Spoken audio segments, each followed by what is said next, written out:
Naskah Jeritan dalam Sarkofagus. Aktor Lutfia, Cici, Cindi, Aulia, Wandi, Aji, Asrullah. Sutradara Rianti. Asisten sutradara Asrullah.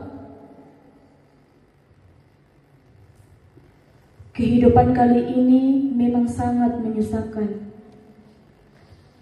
Melihat dan meraba segala realitas hidup. Kita sudah dihidangkan dengan berbagai makanan. Namun, seringkali kita tinggalkan di meja makan. Ia basi, berlalat. Makanan ini disegel begitu saja. Tinggal menunggu kapan ia dibuang, dimakamkan di peti-peti rongsok. Bahkan yang lebih menyeramkan, orang-orang berlalu lalang tanpa peduli sama sekali. Dan yang paling ironi di antara realitas, mereka tak sadar bahwa mereka adalah pelakunya. Penonton sekalian, inilah penampilan dari Sanggar Seni Bahana. Selamat menyaksikan.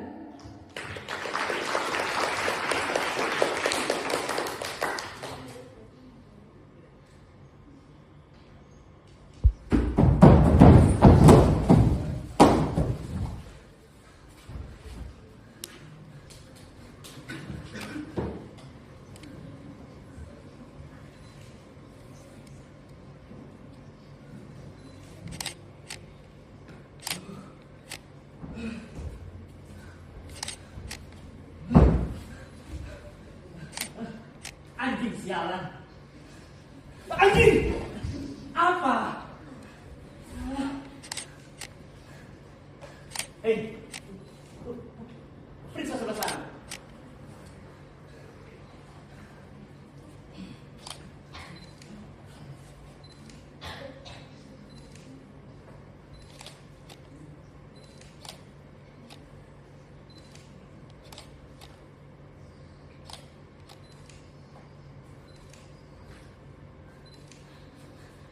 Hei, hei.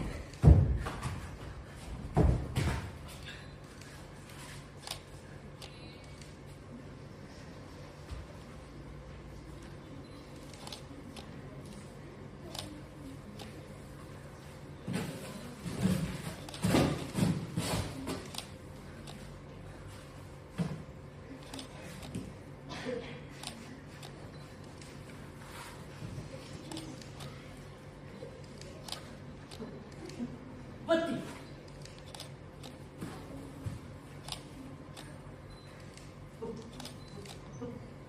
Peti apa ini?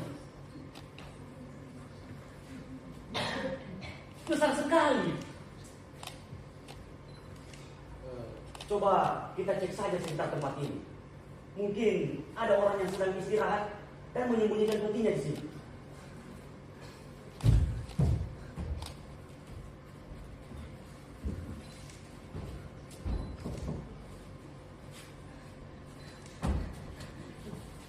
Tapi ini kan area kosong dan sepi. Iya juga ya. Siapa yang berani meninggalkan petinya di tengah malam begini? Jangan-jangan apa? Peti ini adalah harta karun. Ada-ada saja kau. Mana mungkin ada orang yang mau meninggalkan peti berisi harta karun di tempat seperti ini. Ini peti pertambangan tanpa izin. Akhirnya alam berbaik hati mengirim tambang. Bisa jadi itu punya orang yang tinggal di sini. Tidak mungkin orang lupakan peti sebesar ini. Peti ini pasti berisi tambang. Meskipun peti itu bentuknya besar, tidak menjamin bahwa di dalamnya ada tambang. Bagaimana kalau isinya masalah? Masalah yang membuat kita kaya. Nanti masalahnya kita semakin besar. Justru itu, semakin besar masalahnya, semakin kita kaya. Ini masalah yang semakin besar bisa membahayakan kita. Kita tidak tahu kalau belum membukanya. Ayo, kita buka saja peti ini. Jangan. Kalau pemiliknya datang dan mendapat kita sedang membuka petinya, kita pasti akan dituduh mencuri. Tidak mungkin pemiliknya akan datang. Ayo, kita buka saja. Jangan buka. Jangan buka. Jangan. Mending kita bawa ke rumah Pak Kades saja peti ini. Biar Pak Kades yang buka petinya. Kalau kita bawa ke rumah Pak Kades dan isinya urat emas, kita yang rugi dan kepala desa yang untung. Saya tidak mau. Benar juga. Tapi kalau Pak Kades yang buka petinya, Pak Kades akan kena masalah juga. Biarlah, daripada saya kena masalah. Hei, jangan kau buka. Saya mau membukanya. Jangan. Saya tidak mau kena masalah. Dan kalau kau tetap ingin membukanya, kau laporkan kau kepada Pak Kades bahwa kau telah membuka peti ini.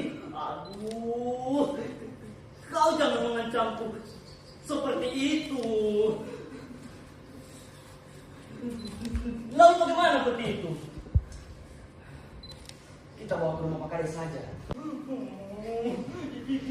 Hilang sudah harapanku menjadi orang kaya.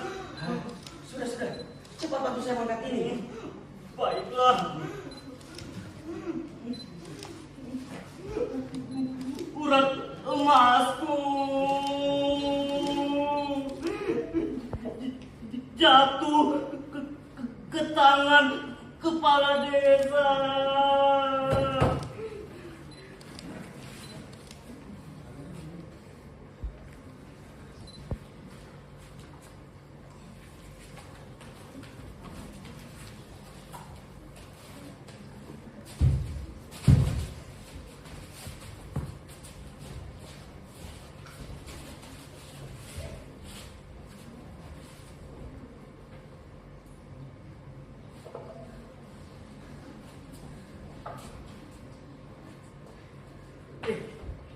Kau saja yang panggil.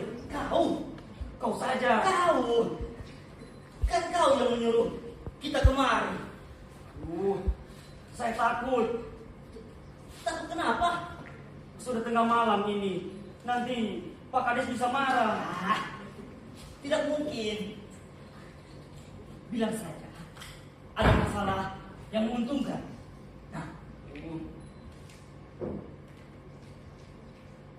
Baiklah.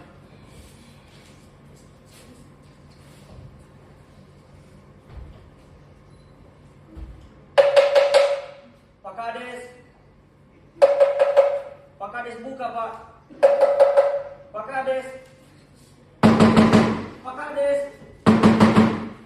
buka, Pak. Ya, siapa? Ribut sekali. Mengganggu malam Jumatku saja. Sudah keluar, Pak. Jaga mulutmu. Maafkan kami, Pak. Sudah mengganggu malam Jumat Bapak. Ya sudah. Ada perlu apa kalian berdua datang tengah malam begini? Biar saya saja menjelaskan. Cepat.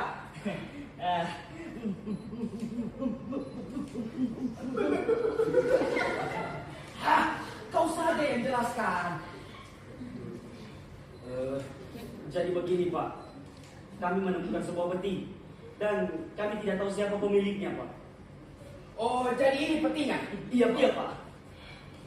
Apa isi peti ini? Iya. tidak tahu isinya apa, Pak. Dan kami tidak berani membukanya. Mungkin masalah yang membuat kita kaya, Pak Kades. Seharusnya tengah malam begini tidak ada orang yang berpikir. Dan kalau isinya masalah, itu tetap menjadi tanggung jawab saya.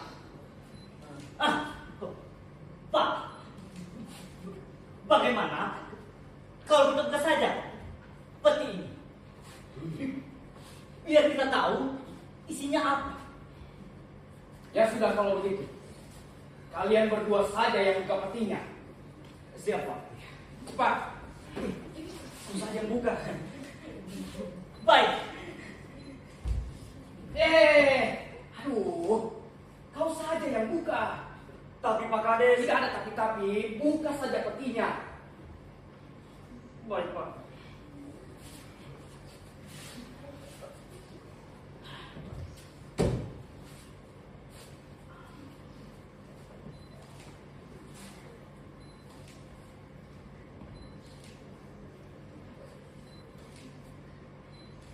Cepat.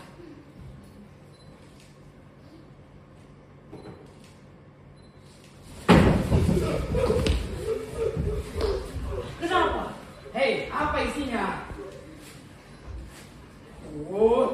Hei, kau saja yang buka. Siap, Pak Kades. Cepat.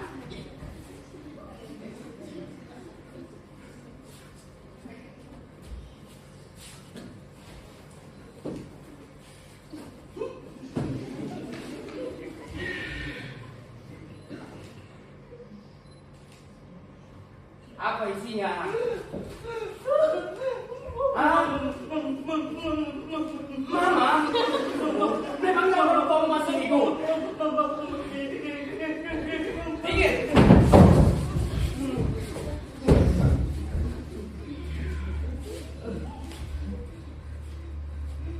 Astagfirullahaladzim! Aduh, kenapa kalian tidak bilang kalau isinya itu?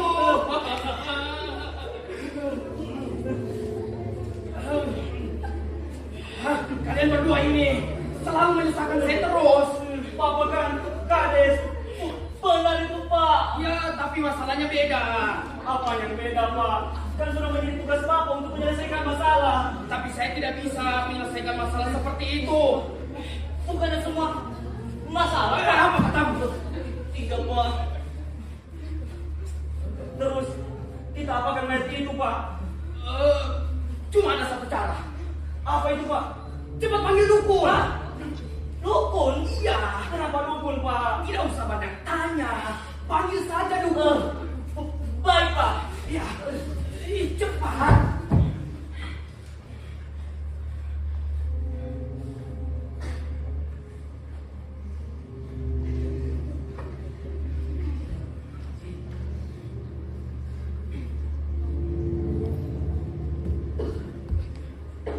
Hei, kau kenal mayat itu? Tidak, Pak. Tapi dari penampilannya, dia seperti seorang mahasiswa. Memangnya ada mahasiswa yang turun ke desa kita? Setahu saya, tidak ada, Pak. Lalu kenapa dia bisa berada di desa kita? Mungkin semasa hidupnya menjadi mahasiswa, dia belum menyelesaikan pengabdiannya kepada masyarakat, Pak. Pak, dia menghadap ke arah kita. Aduh, saya rasa dia mati dari depan tadi. Pak, bagaimana ini, Pak? Bagaimana kalau kita ajak berdiskusi saja dia? Berdiskusi. Ya, kan mahasiswa suka berdiskusi.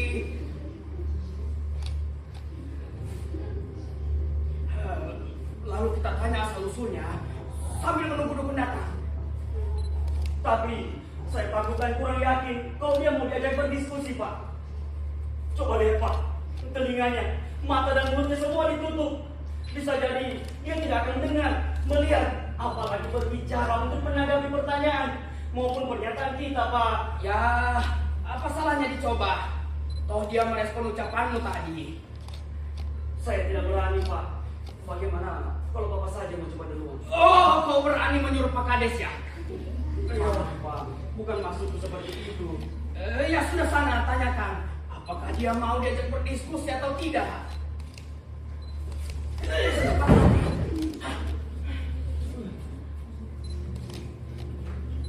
Cepat.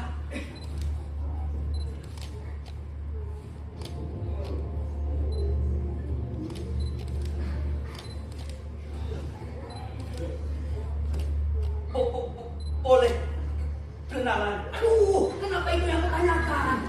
Kita kan belum tahu dia ini siapa, Pak. Tidak usah, langsung saja.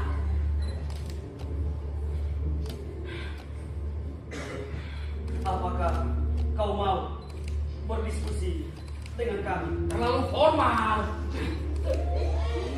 Pak! Pak! Pak! Tolong saya! Dia memegang tanganku, Pak! Sepertinya mereka dan kita ajak berdiskusi! Pak! Saya tidak tahu dong bagaimana. Kau ini selalu menyusahkan saya terus. Pemimpin seperti apa kau ini? Tidak mau membantu rakyatnya dalam masalah.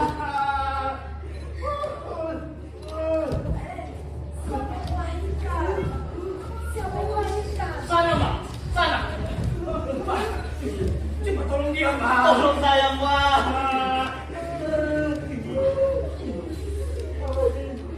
Kau yang melahirkan. Aduh, bukan, Pak! Ini, Pak! Ini! Siapa dia? Kenapa ujungnya seperti itu? Dia mayat, Pak!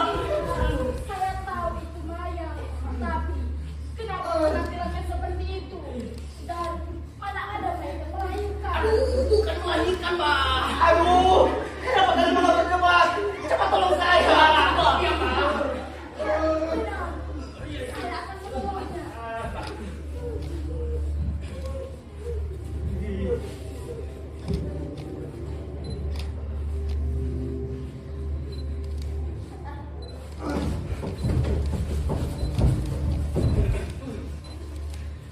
Terima kasih, Mbak. Memang dukun tidak punya rasa takut sama sekali. Apakah kalian bertiga memanggil saya hanya untuk melepaskan tangannya? Bukan, Pak. Lalu untuk apa? Ah, Aduh, diam kau. Kau saja yang jelaskan.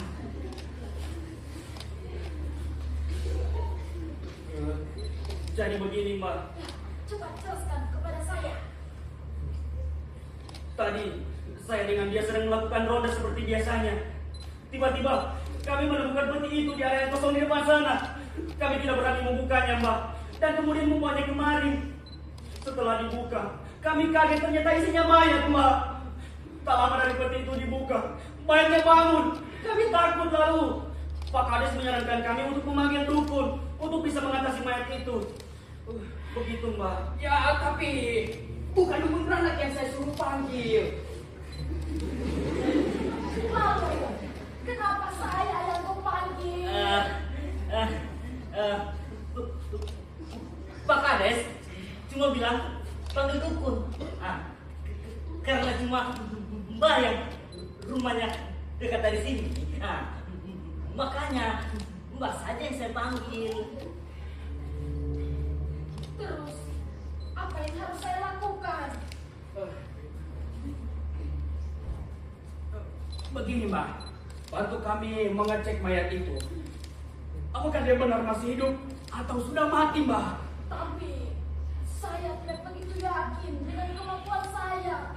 Ayolah, Mbak. Mungkin bisa dicoba dulu. Iya, Mbak.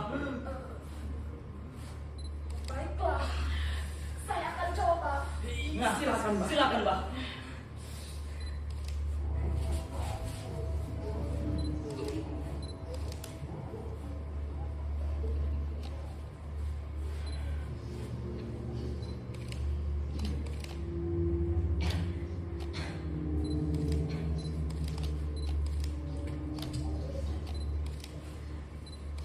Masih ada denyut, tapi sangat lemah. Berarti masih hidup, Mbak?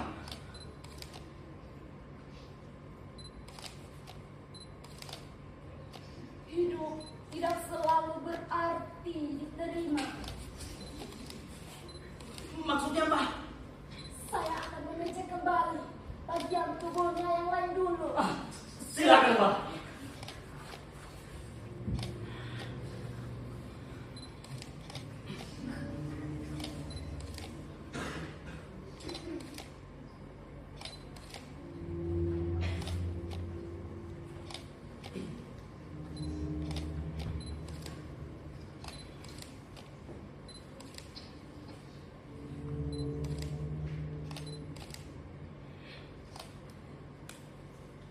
Saya tahu, sepertinya mayat ini sedang mengandung. Mengandung. Jangan-jangan dia hamil di luar nikah, terus bunuh diri karena diam. Jangan asal bicara kalian berdua. Kalau begitu, saya akan merasakan kembali bagian perutnya. Silakan, Mbak.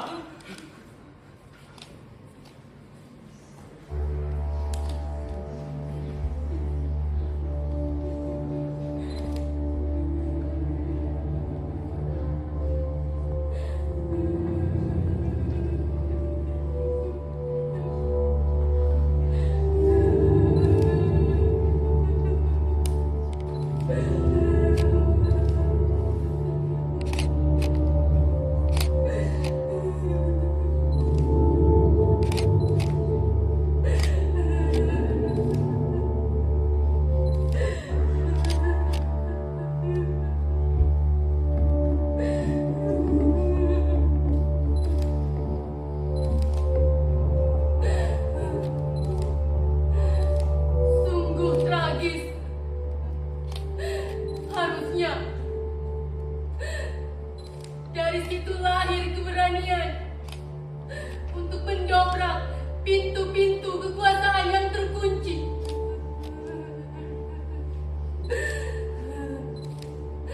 Kita bukan sekedar angka di presensi kelas atau toga yang disewa.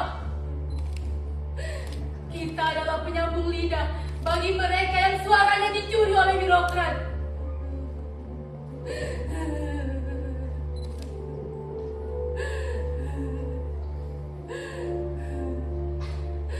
Kita seharusnya gelisah saat buku-buku di perpustakaan hanya menjadi hiasan, sementara ketidakadilan menari di depan mata kita. Tangan kita seharusnya kotor karena turun ke lumpur untuk masyarakat, bukan kaku karena hanya memegang gelas kopi dan sibuk memulut citra agar dinamakan eksis. Kita adalah agen perubahan. Jika kita mati rasa, maka kita akan menjadi mayat hidup di setiap gedung kampus kita.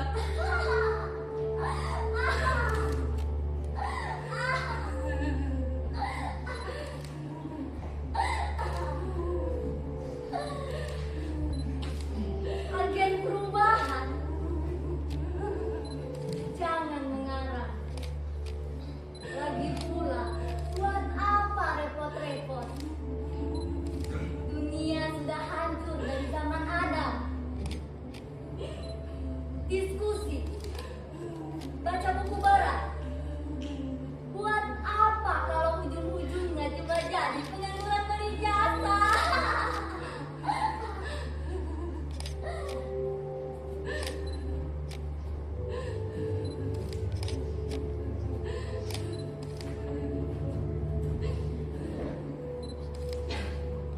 Mending kita joget saja nikmati hidup ini. Cari-cari cuan. Masalah desa, masalah tambang, masalah aparat korup. Itu urusan mereka yang punya jabatan. Kita ini cuma penonton. Malahan peran kita sudah mati. Jangan dibikin drama. Lebih baik tutup mata, tutup telinga, jalani hidup masing-masing. Perubahan itu mahal, dan saya tidak punya uang receh untuk itu. Sudah, biarkan saja. Nanti juga bakalan terpenuhi. Kita doakan saja biar lancar.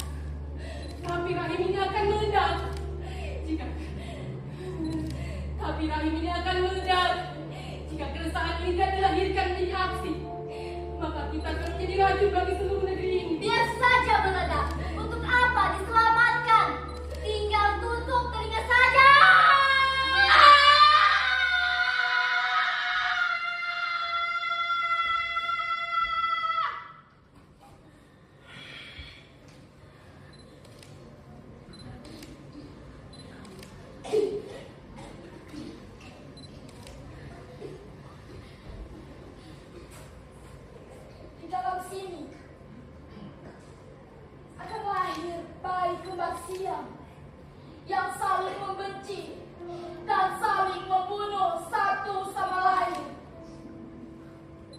Satu ingin bicara dan satu lagi ingin tetap diam. Bukan nyawa baru, tapi keresahan yang mulai membusuk. Dia mengandung harapan yang prematur. Dia mengandung janji-janji agen perubahan yang mati sebelum dilahirkan.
Semoga keresahanmu lahir menjadi aksi, bukan menjadi bangkai yang membusuk hingga mati. Semoga kepentingan pribadimu dapat bermanfaat, bukan menjadi racun yang mematikan.